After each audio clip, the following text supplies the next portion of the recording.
I'm your Huckleberry. So, the if you've seen Tombstone, that's probably everybody's favorite line. It's probably mine, I think. So, welcome to Muy Macho. Today we're going to talk about Tombstone. The way I like to uh, talk about movies and think about movies, watching it itself is fantastic. Obviously, it's a great movie, one of the best ever. But I want to talk about some facts here, share them with you. We're going to talk about just some facts about it, but we're also going to talk about the quotes, best quotes, and give you a little of my insights, and then talk about some of the production things, some of the goofs, things that maybe you didn't notice or didn't see or that weren't exactly right.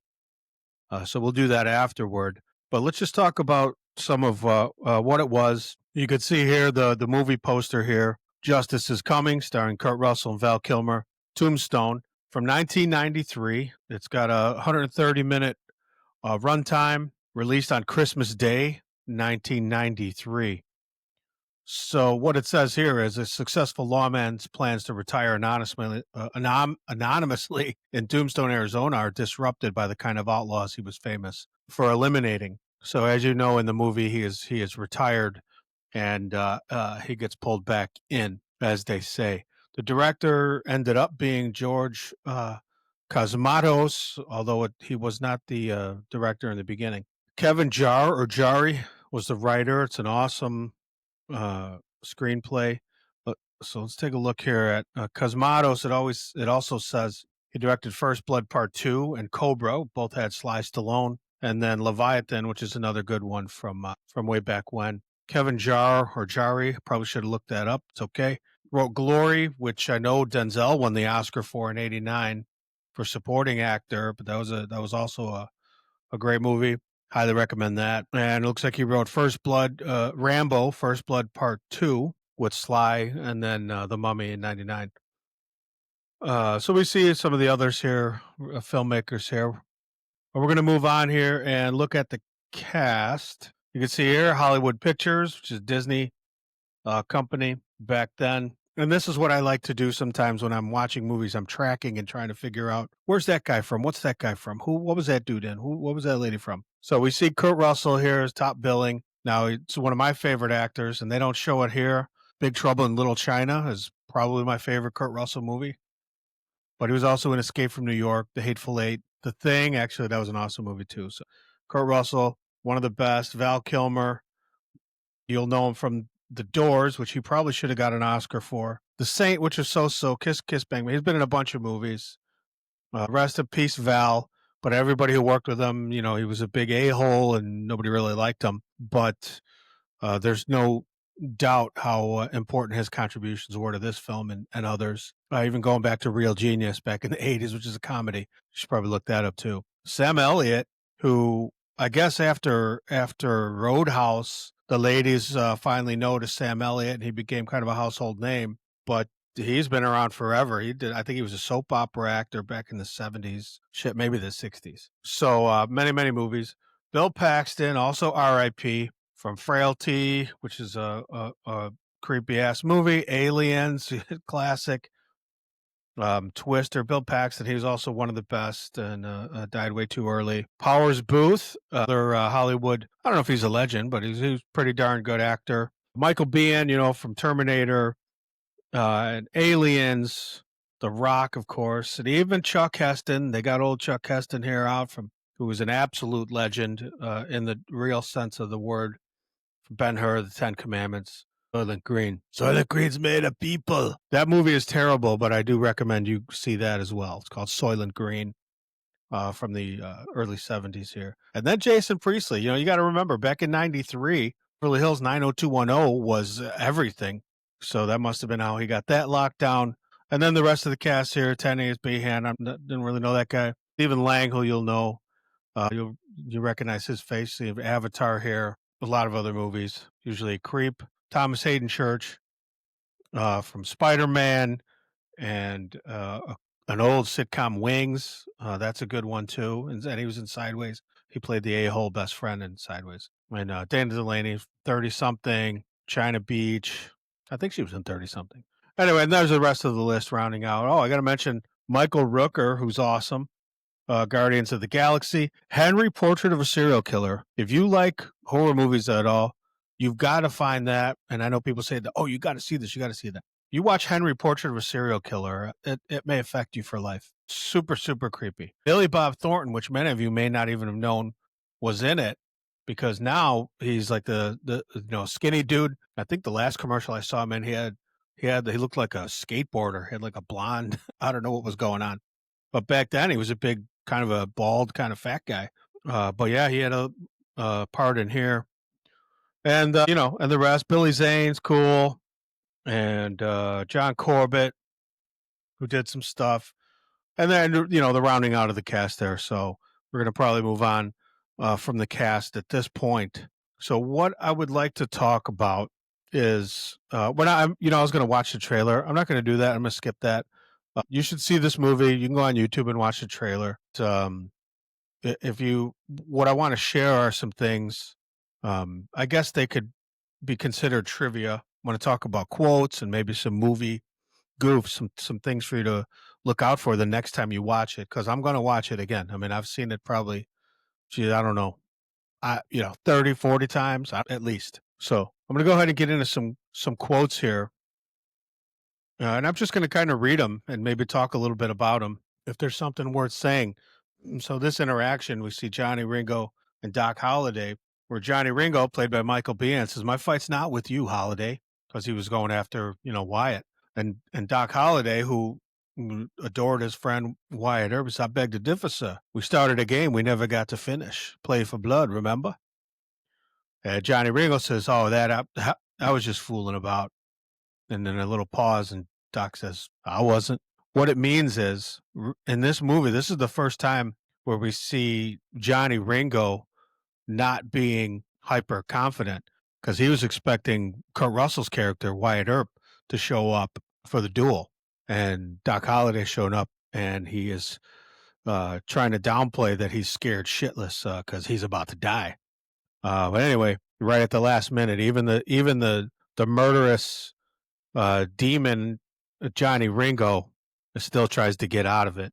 And if you saw the movie, you know what happens next. So, but I could tell you, a lot of these things, I in my life, I say, "I beg to differ, sir." And most people, and the older you get, for you geezers, you'll know this.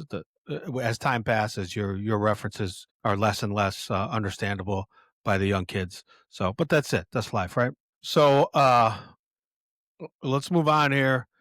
In this interaction here, Curly Bill. This is early on in the movie, when Wyatt is getting involved in the game at the bar. He says, "Wyatt Earp, I heard of you."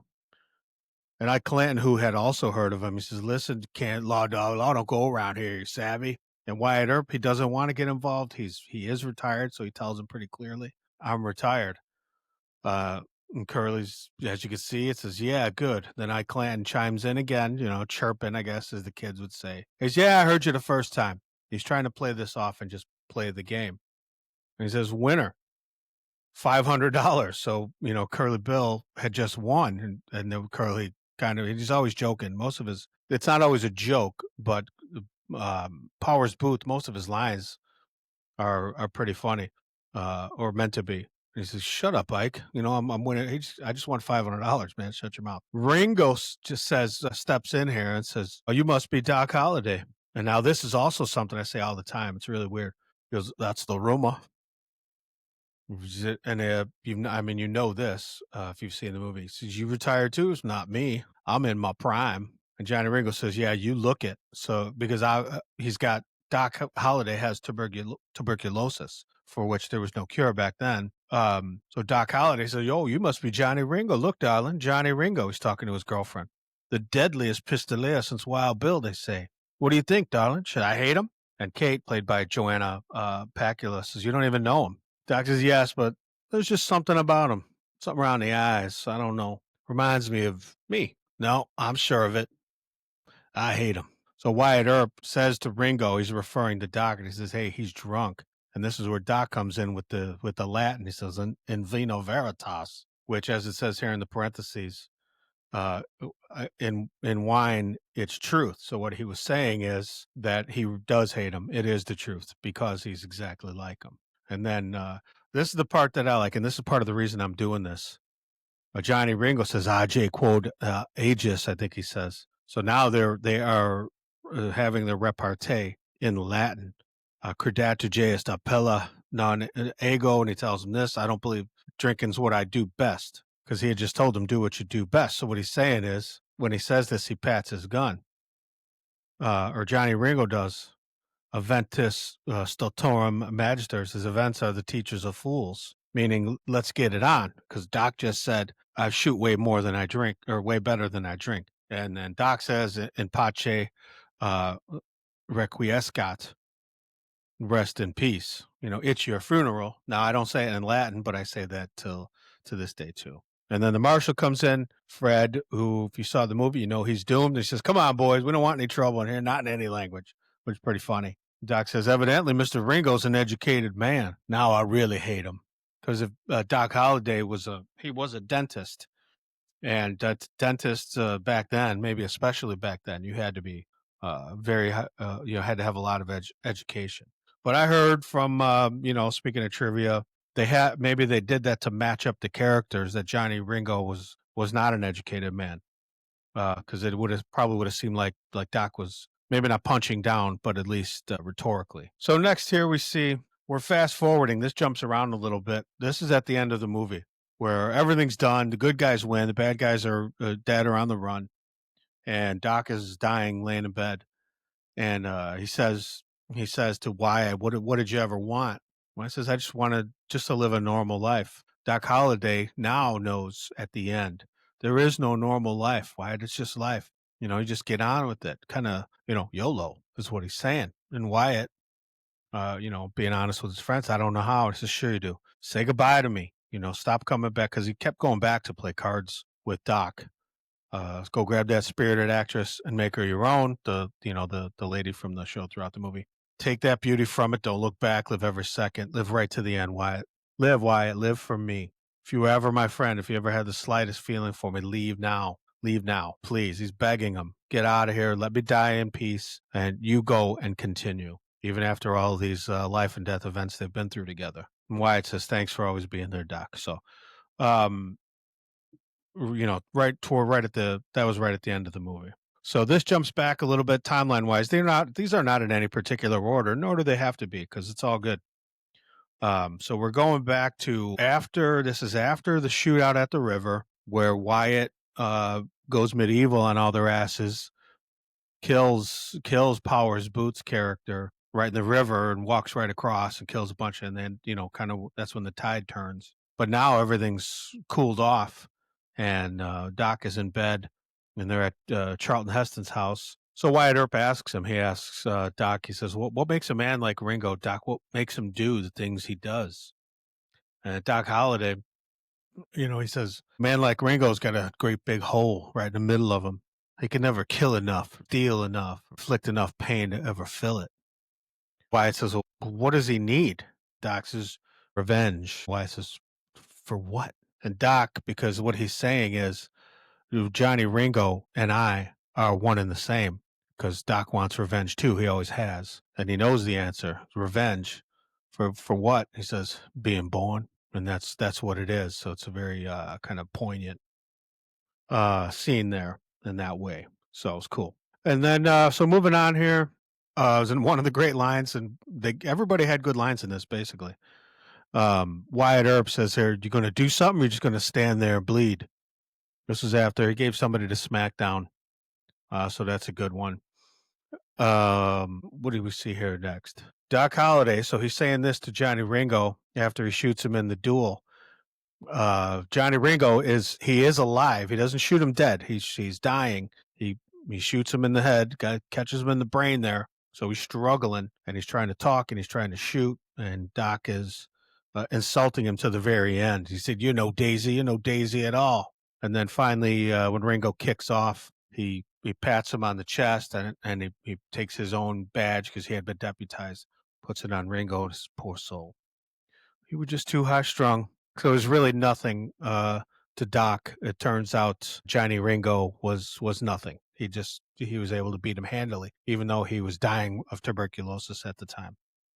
So awesome scene, and there were just so many in this movie. The next one here, we see Doc Holliday. It says, "Well, so this is what I mean by these are not in order." This next one came before the duel, right before the duel, because when when Johnny Ringo is waiting for Wyatt Earp to fight one on one, to just have it out in a duel, old style duel. This is when Doc he snuck off and got there ahead of Wyatt because he wanted to go take care of Ringo himself because he knew Wyatt couldn't do it. So he had to save his friend's life by killing Ringo. So he walks up and when when Ringo sees that it's not Wyatt Earp, but Johnny Ringo, Doc can see the reaction on his face. He goes, "Why, Johnny Ringo, you look like somebody just walked over your grave." And because he was shocked as shit when he saw that it was Doc, because he was probably pretty sure that he was about to die. So, which he did. Next, we see Frank McClory character. He's getting ready to take a shot at Doc. He's, "I got you now, you son of a bitch." And Doc Holliday says one of my other favorite lines, which I still say, "You're Daisy if you do." And then he ends up, Morgan pops in, Bill Paxton's character, and pops in. But "You're Daisy if you do." Great line. Should use these, by the way. If you don't say these, if you have not seen Tombstone, as soon as this is over, like go and watch Tombstone. It is one of the best movies ever. Tons of quotables and just awesome stuff. So moving on here, we see Wyatt Earp when he's up against one of the cowboys here, and he says, "Go ahead, skin that smoke wagon and see what happens." Which at the time I thought was kind of corny because I never heard the term smoke wagon. About what happens afterward. He's, "Listen, I'm getting tired. This is happening on the porch." Wyatt Earp gives him a smack because he's like a punk kid. So, "I'm getting tired of your gas. Jerk that pistol and go to work." He's telling him, "Let's go. I mean, let's throw down. You ready? Let's do it." So Wyatt Earp slaps him again. As I said, "Throw down, boy," and he does it. Okay, and that's when the stuff really starts between the Earps and the Cowboys. Cool. All right, so here next we see Doc Holliday. I don't want to just say every scene is cool, but I can't think of anything else because every every bit of this dialogue is just terrific. So Doc Holliday, they're playing cards, and this is where he's playing with there's a bunch of guys around the table.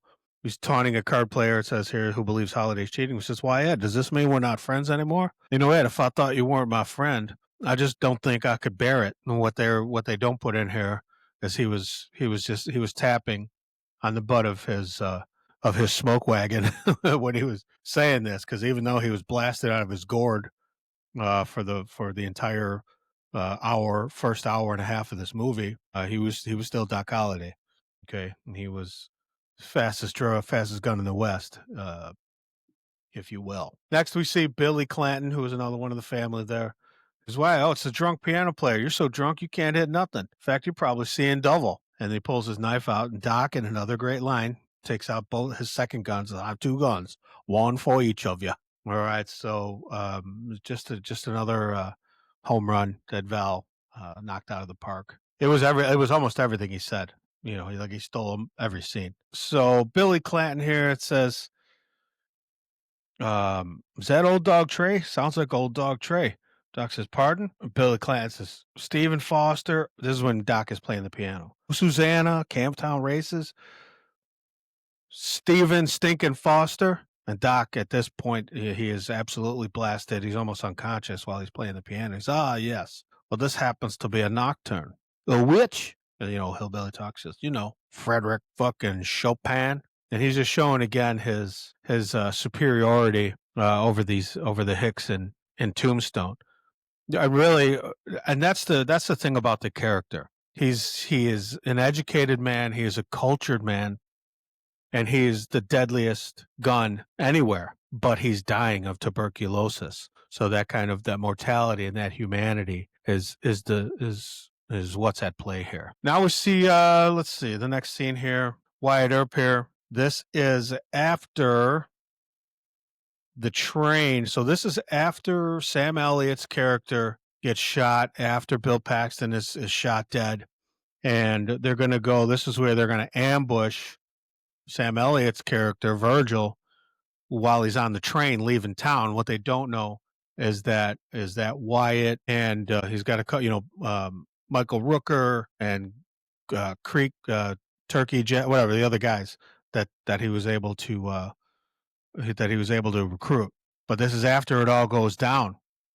And he says, "All right, Clanton, you called down the thunder. Now you got it. You see that?" He pulls open his coat, revealing a badge. And he tells them, even though we're looking at it, it says United States Marshal. So what's happening here is everything before this part of the movie, Wyatt was a private citizen. He was just a guy. Now what he's saying is, it's official. I'm law enforcement here. And Ike, crapping his pants, as all cowards do, was Wyatt, please, that because he's got the drop on him, and Wyatt says to him, because he just capped one of his friends, he says, "Take a look at him, Mike. That's how you're going to end up." And he shoves Ike down. "The Cowboys are finished. You understand? I see a red sash. I killed a man wearing it."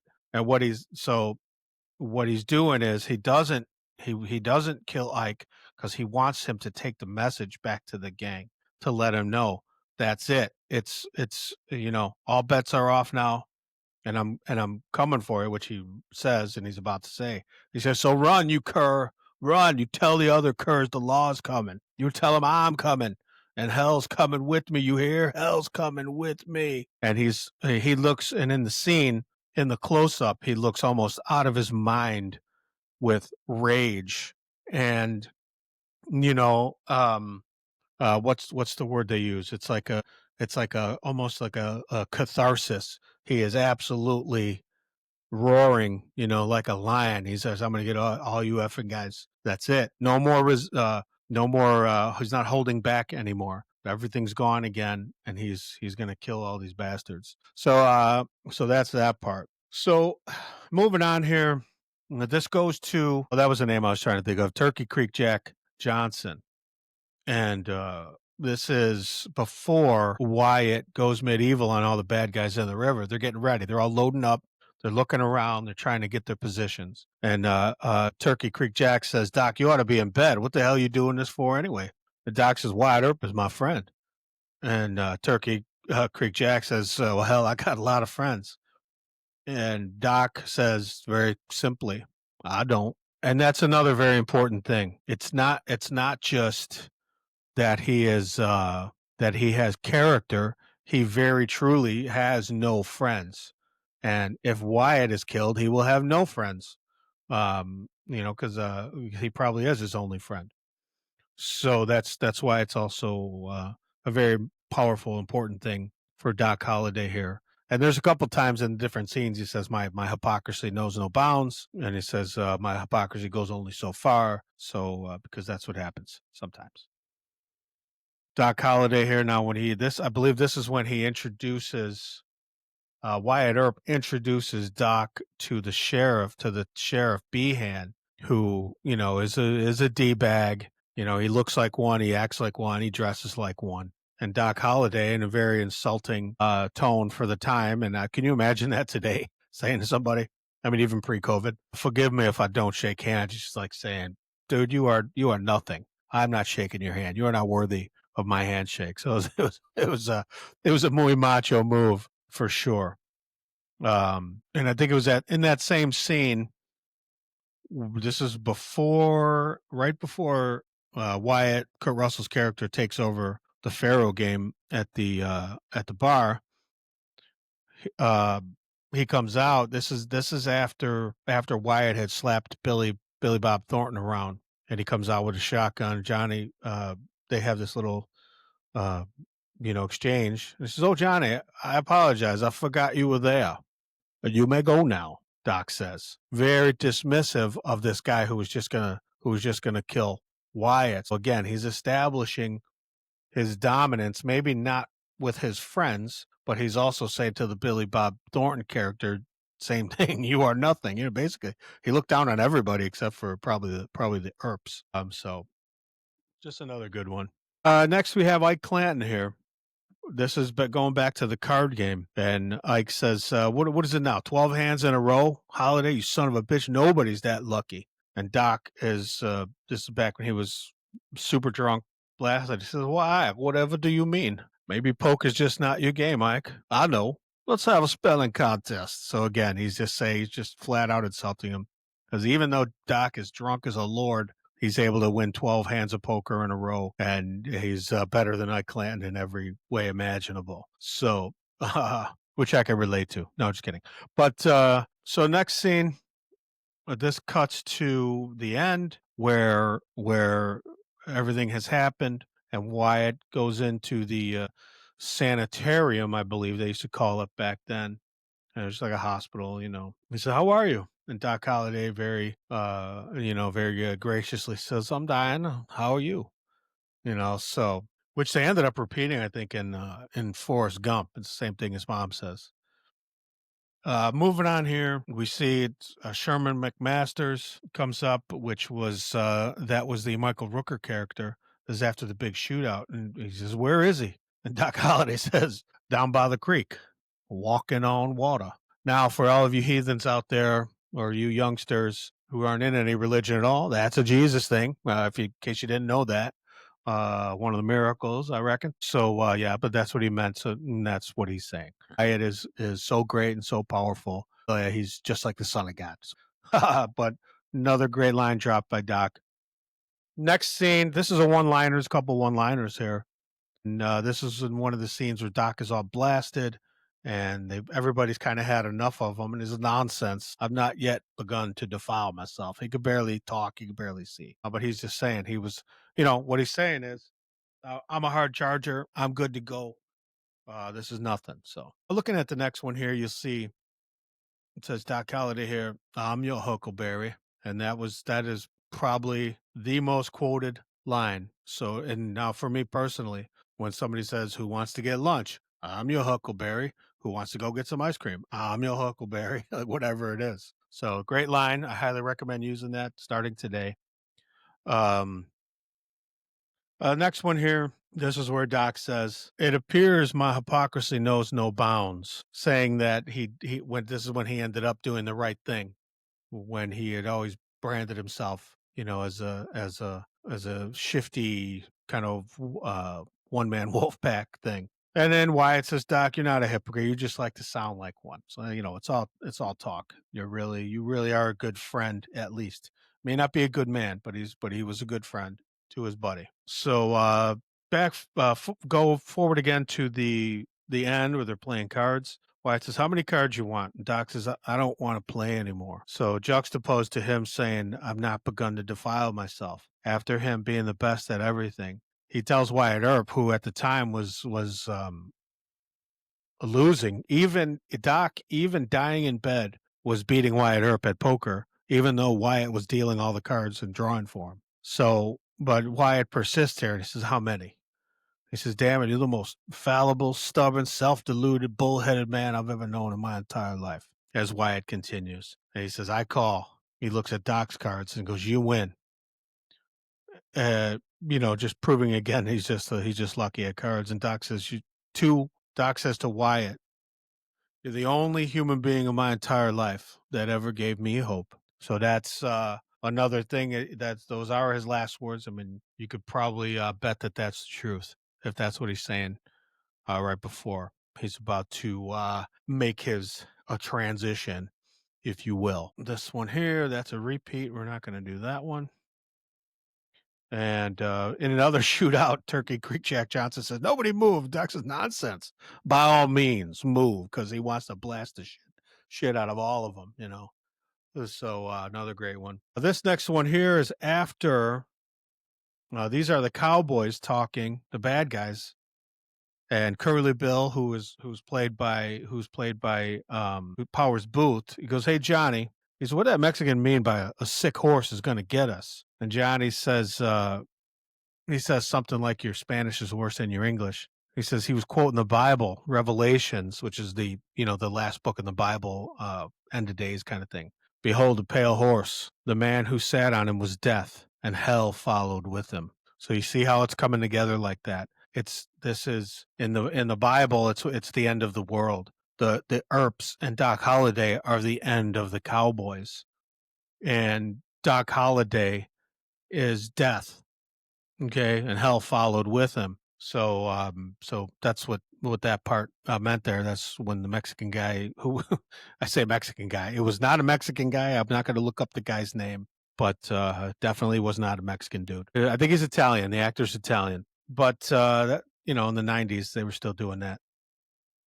Next one here, before he refuses to shake his hand, Wyatt says, Sheriff Behan, have you met Doc Holliday? And Doc kind of whispers, says, I'll piss on you, Wyatt.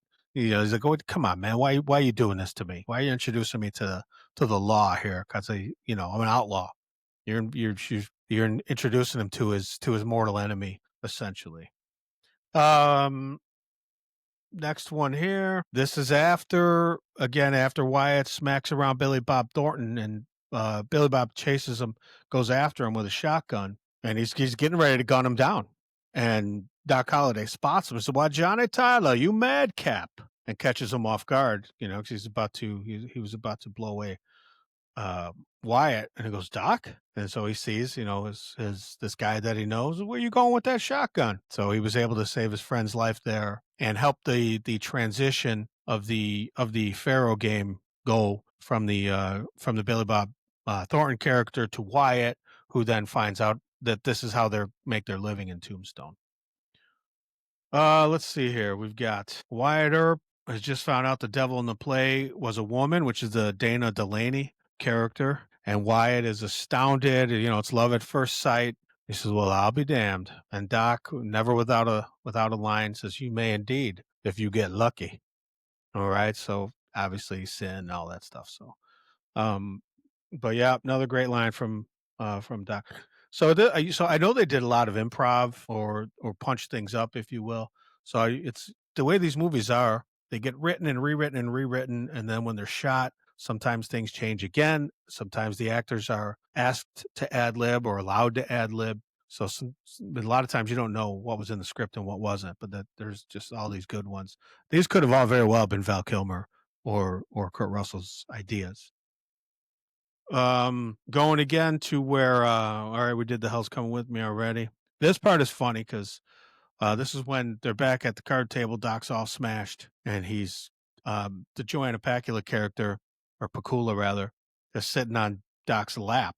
Just sits down on his lap and goes, "Why, Kate, you're not wearing a bustle. How lewd!" And he's he's referring to how whatever the social graces were, or things that decent society did. So he's even saying, "Okay, you're a bad girl. No wonder you're with me, the bad boy." That's so he's just kind of playing up their even though they didn't exist, they're kind of Bonnie and Clyde thing. They're both bad. His woman's not. His woman's bad too. Kind of is what he's saying there. And lewd, it's a new word. Google it. So nobody says lewd anymore. But lewdness used to be, maybe it is a crime somewhere. So moving on here, we see when they showed up in town, you could see the exchange here where Virgil says, what the hell kind of town is this? And Morgan says, nice scenery. Doc sees Wyatt and the Dana Delaney character have a little moment there, and Doc says, well, an enchanted moment. He can't even let it go. He's gotta drop the line. Okay. So now Josephine, who's looking at Wyatt Earp, she's staring at him as he's looking off, and she says, interesting little scene. I wonder who that tall drink of water is. Now, Mr. Fabian, who's the Billy Zane character, says, my dear, you've set your gaze upon the quintessential frontier type. Note the lean silhouette, eyes closed by the sun, though sharp as a hawk. He's got the look of both predator and prey. So it's a very poetic description of what he's just seen. And Josephine Marcus says something, that kind of a juxtaposition to that. I want one. So she kind of ruins the tone of Billy Zane's line, and then he then jumps back in with the campiness of it and says, happy hunting. All right. So now at this point we don't know that she's rich or anything like that. So So it was nice. It was cool, good little exchange there. Let's see here. This is after the river scene. The one guy who's a good guy. He's with Wyatt and them. And he says, "Did you ever see anything like that before?" And Turkey Creek Jansen says, "Hell, I never even heard of anything like that." And that's how surreal it was for one man to charge across an open, small river at an unknown number of murderous professional gunmen with no fear at all, and he and beat him. So it was super cool. Okay, so here is now this is kind of a long thing here, so we're gonna go through this next part here. Johnny Ringo, he's waiting by the oak tree for a showdown. He thinks it's Wyatt. He goes, "Well, I didn't think you had it in you." And Doc says, "I'm your Huckleberry." He's startled that it's Holliday and not Wyatt. He says, "Why, John Ringo, you look like someone just walked over your grave." He says, "Fight's not with you, Holliday. I beg to differ, sir. We started a game we never got to finish. Played for blood, remember?" He says, "Oh, I was just fooling about." He says, "I wasn't." And this time, this is when he opens his code. He says, "It's legal." So Johnny Ringo now accepts, okay, this is happening. And he gets back into character, his normal character. He's all right, Lunger. Let's do it. A lunger is somebody that was an insult to somebody who had tuberculosis back then. That's what they were called, lungers. So Doc Holliday, this is when they start kind of circling. They're getting ready to get it on. And I say this almost every day. When Doc's looking at them, they're getting ready. He goes, "Say when." And so when they go, they both draw. Obviously, Holiday's pickers is, and that's when he gets him, shoots him, knocks him down, and he's dying because he got him in the head there. He says, "You were just too high strung," and he puts the badge on his corpse. So Doc turns. He hears somebody coming up, rustling in the leaves, and he's getting ready to fight again. And he sees that it's Wyatt. And he says, "I'm afraid the strain was more than he could bear." And in this scene, Kurt Russell is astounded. He's looking at Doc Holliday, who he had just left, dying in a bed in his pajamas. Now, when he gets to where he's going, he sees Doc has just killed the guy who was going to kill him, and he's all dressed. That's what explains this next line. He's all, I wasn't quite as sick as I made out. So some people might call that playing possum. He didn't want to have to force his friend Wyatt to accept him, although he's his second. He didn't want him to have to chicken out, if you will. So that was all the dynamic there in that part. Wyatt Earp says, "Good God," and he looks at him. And this is where Doc Holliday says, my hypocrisy goes only so far. What he's saying is, I know I've been saying I'm a good guy, or I'm saying I'm a bad guy this whole time, and I'm a bad guy. I guess I really am. I guess I am a good guy because I just saved your ass and killed the baddest bad guy. Now Wyatt Earp says, "All right, let's finish it." And Doc Holliday says, "Indeed, sir, the last charge of Wyatt Earp and his immortals." And this goes into the montage of them killing cowboy after cowboy. When I say cowboy, I mean the guys in the gang, the red sash guys. So the music starts. They're rumbling over, they're riding the horses. They're doing the trick shots around the horse and killing all the bad guys. Till finally, the last bad guy, Ike Clanton, he throws off his red sash, basically showing, because Powers Boots' character, who's the leader of the gang, died in the river, and Doc had just killed Johnny Ringo. I mean, that's it. The Cowboys are done. And Ike Clanton was the closest thing to leadership that they had, and he threw his sash off and said, like, "That's it. We're done. We're out."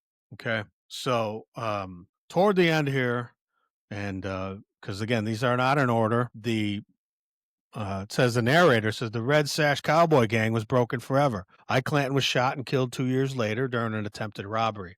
Maddie, throughout the movie, his Wyatt's wife Maddie was addicted to laudanum, which was a very heavy, like a narcotic, liquid narcotic. Maddie died of a drug overdose shortly after she left Tombstone. Virgil, who's the Sam Elliott character, and Allie Earp moved to California, where Virgil, despite use of only one arm, because they shot him in the other one, became a town sheriff. He still stayed in the business. Wyatt and Josephine embarked on a series of adventures, up or down, thin or flush. In 47 years, they never left each other's side. Wyatt Earp died in Los Angeles in 1929. Among the pallbearers at his funeral were early Western stars William S. Hart and Tom Mix. Tom Mix wept. So, in case you don't know, the very first Westerns, Tom Mix was the big star. Okay, and what they're saying is it was Wyatt Earp had such an impact on Western culture on law enforcement culture, um, and by extension, the movie business that was built around, that those kind of characters and situations that even Tom Mix wept. Next we see, by the way, the narrator. I don't want to dismiss that. The narrator was Robert Mitchum, who is a Hollywood legend in his own right.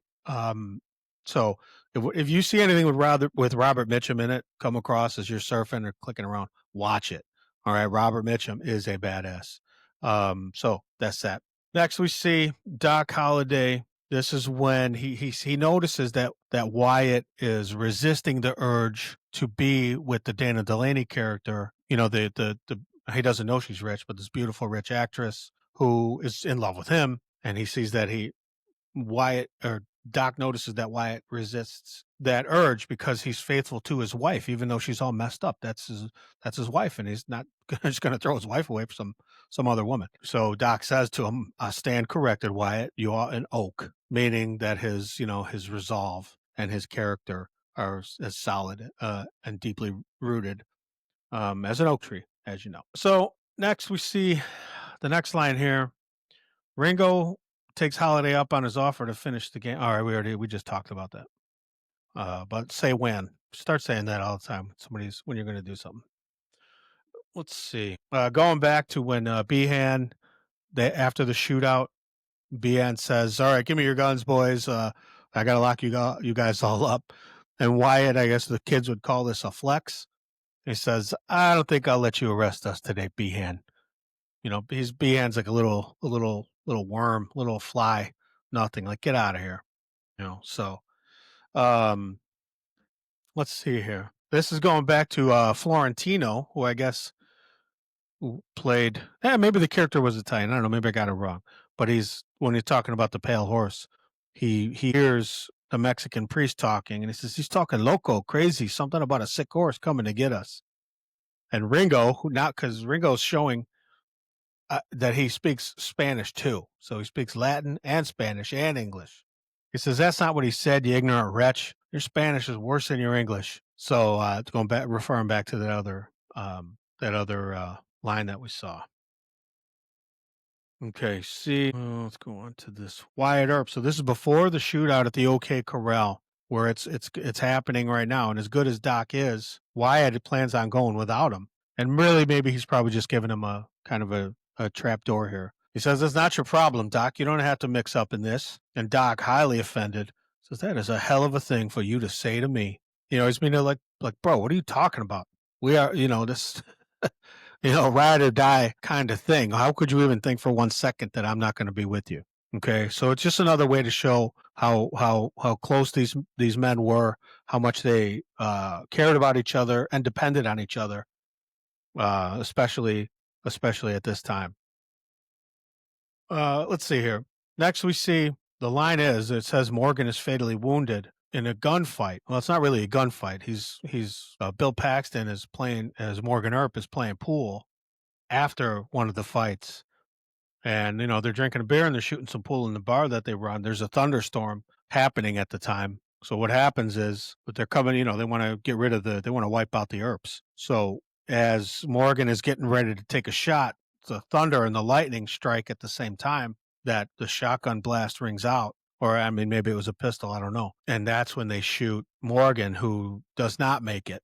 Virgil's character gets his arm injured, but Morgan doesn't make it. And they put him on the pool table. And back then, there was no medicine was much different. It barely existed. They try to get the bullet out. He says it's in too deep. There's nothing they're going to be able. He's going to die on that pool table, and they all know it. And they had talked previously in the movie about what happens when you die, and Bill Paxton gave kind of a flighty or maybe even naive kind of take on it. But here it is happening finally, and he says to his brother, he says, "Remember what I said about people seeing a bright light before they die? It ain't true. I can't see a damn thing." So he was blind. He was in the death. It was happening. So super sad. But that's what really sparks Wyatt's anger to go into the next part where he goes crazy on the bad guys. Jumping toward the end here, we see Wyatt to Josephine Marcus, the Dana Delaney character, he goes and finds her after Doc tells him. He says, "Look, live for me. Leave me alone. Let me die in peace here. And you go and find that spirited actress and make her your own." So he does. He goes and finds her and sees her after a show. She walks out, and he walks up to her with his hat in his hand, and he goes, "I have nothing left, nothing to give you. I have no pride, no dignity, no money. I don't even know how we'll make a living, but I promise I'll love you the rest of your life." And then they kiss. So and it's not about the love scene, but it's about him finally saying, "Look, this is I'm accepting kind of my fate here to go and be happy and have some kind of life." And the part to leave off here is where she says something to the effect of, "Don't worry about it. My family's rich." So it turns out, but all it shows is that he was willing to do that with nothing. He was offering his love to her, and then I think he says back to her, "Well, then, let's dance," or, while he motions to her, "Let's dance, and then we'll get some room service." All right. So, Hollywood happy ending to that story. Okay. Jumping back here, let's see here. I'm going to this one here. This is brutal. Uh, and I say this all the time too.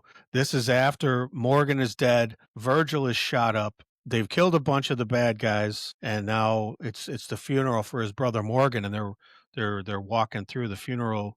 Party is kind of going through town, and they stop in front of where the bad guys are, the cowboys. And Wyatt says, "I just want you to know it's over between us." Curly Bill kind of looks over and goes, "Well, bye." And then, deadpan a line which I use all the time. And they kind of the wedding, the funeral party starts moving again. And Ringo says, "You smell that, Bill? Smells like something died." Right to their face. It was just brutal. And even Curly Bill's funny. He's God damn Johnny.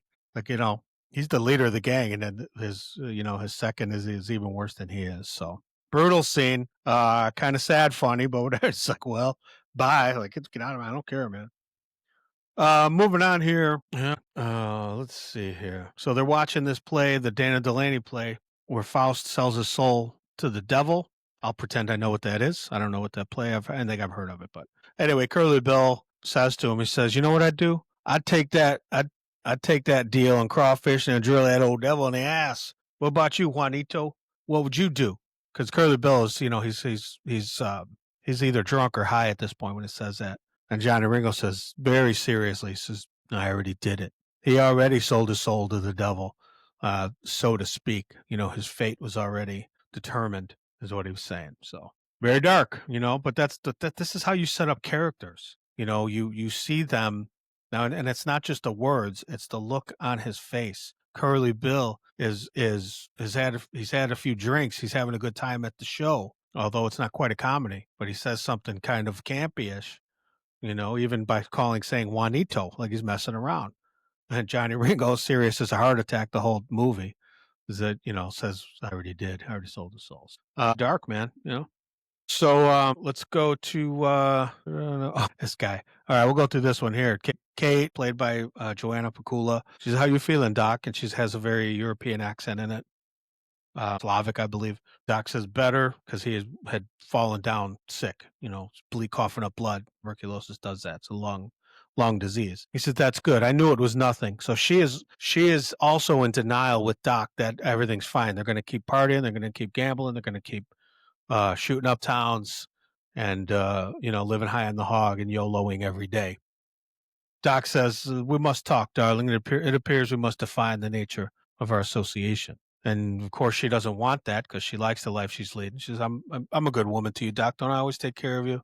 Nobody cares for you like me. I'm a good woman," she's saying. And Doc, and I think she's giving him some, either some peyote, or no, she's giving him a cigarette, even though he's got a lung disease. She's giving him booze and cigarettes. And he says, "Yes, it's true. You are a good woman," because she is leaning into his vices, providing them, not just enabling them. She is administering them. And he says, so after he says, "Yes, it's true. You are a good woman," then again, "You may be the Antichrist." Okay. So it's a very, kind of a whatever dichotomy thing that the Kate character plays, you know. We got one last one here. Oh, geez, 50 more. We're not doing the other 50. Okay. We're going to probably stop at this one. Wyatt Earp. This is when Morgan played by Bill Paxton, he is all up in arms and he wants to get involved from a law standpoint. He wants to clean up this town, as they say. Wyatt Earp is against it. Okay. And now Wyatt is telling his little brother, he's trying to warn him off of this idea. And he says, in all that time working those cow towns, I was only ever mixed up in one shooting, just one. But a man lost his life and I took it. You don't know how that feels. And believe me, boy, you don't ever want to know. Not ever. He's hard convincing his little brother, don't get mixed up in the law. Because if you have to shoot somebody, you are not going to be able to handle it. All right. Because of what a powerful, life changing experience that must be. Okay. So I'm not going to do the other 50, but I definitely wanted to talk about one of my favorite movies of all time, Tombstone from 1993. My source here is IMDb, my favorite place to go and get information. This is not a plug, although I mean we're not in business. I'm not in business with IMDb yet. Wink, wink, guys. I'm here. All right, but go on IMDb when you want to research movies, and you got trailers and all kinds of information. You know, it's interesting to me. And if you're a movie lover, there's also a thing with knowing the quotes and knowing some of the history, trivia and things like that. It's just an interest of mine. But these are the kinds of things I want to share with you here on the Muy Macho. I'm a movie lover. I'm a movie fan. I don't know if I'm an aficionado by the Seinfeld standard, but I love great movies. Tombstone's one of my favorites. It's one of the best ever. All right, so go out and watch it if you haven't seen it or you haven't seen it in a while, and enjoy Tombstone. Please do comment anything you see that I didn't mention or something you want to share. And that's going to be it for the Muy Macho today. All right. So we'll see you down the road there. And adios. Later. Bye.